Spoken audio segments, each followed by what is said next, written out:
ஆன்மீக நண்பர்கள் அனைவருக்கும் அன்பு கலந்த வணக்கங்கள். இன்றைக்கு நாங்கள் ஆன்மீகம் சம்பந்தமான பதிவில் பார்த்தீங்கன்னா, சிவன் அம்சமாய் திகழும் அபூர்வ லிங்க வீரபத்திரர் தரிசனத்தை பற்றி தான் நாம் இன்றைக்கு பார்க்க போகிறோம். பெங்களூரில் பார்த்தீங்கன்னு சொன்னால் விபூதிபுரத்தில் அமைந்துள்ள அருள்மிகு வீரபத்ர சுவாமி திருக்கோயிலின் சிறப்புகளை தான் நாம் இன்றைக்கு பார்க்க போகிறோம். இந்த கோயிலின் கருவறை அமைப்பு பார்த்திங்கன்னா காண்போரை வியக்க வைக்கக்கூடிய ஒரு ஆன்மீக அதிசயம்னு தான் சொல்லணும். பொதுவாக பார்த்திங்கன்னு சொன்னால் வீரபத்ரர் தனி உருவமாகவே காட்சி அளிப்பார். ஆனால் இங்கு வீரபத்ரனின் தலைக்கு மேலே பார்த்தீங்கன்னா சிவலிங்கம் இருக்கிறபடி சந்நிதி அமைக்கப்பட்டிருக்கிறது. சிவனே வீரபத்ரராக மண்ணுக்கு காட்சி தந்த தலம் என்றதால இவரை லிங்க வீரபத்ரர் என்று போற்றுகின்றார்கள்.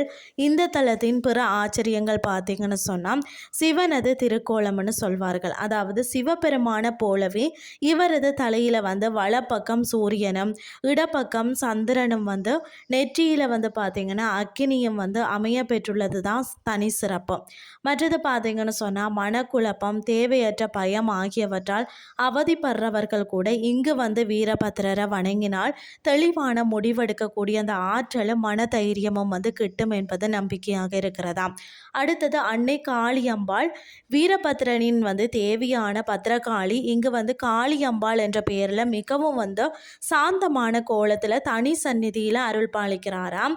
குழந்தை வரம் வேண்டுவோர் பார்த்தீங்கன்னு சொன்னால் அன்னை காளியம்பாளுக்கு மஞ்சள் வஸ்திரம் மற்றது வளையல் அணிவிச்சால் அணிவித்து வேண்டிக் கொண்டாலே நல்ல பலன் கிடைக்கும் என்று பக்தர்கள் நம்புகிறார்கள். அதாவது மன அமைதிக்கும் எடுத்த காரியத்தில் வெற்றி பெறணும்னு சொன்னாலும் ஒரு முறை இந்த அபூர்வ லிங்க வீரபத்ரரை தரிசிச்சுட்டு வாருங்கள்னு சொல்லி கூறிக்கொண்டு இன்றைய ஆன்மீகம் சார்ந்த பதிவை நிறைவு செய்து கொள்கிறேன். இதே மாதிரி மற்றொரு ஆன்மீகம் சார்ந்த பதிவோடு உங்களை சந்திக்கிறேன். நன்றி.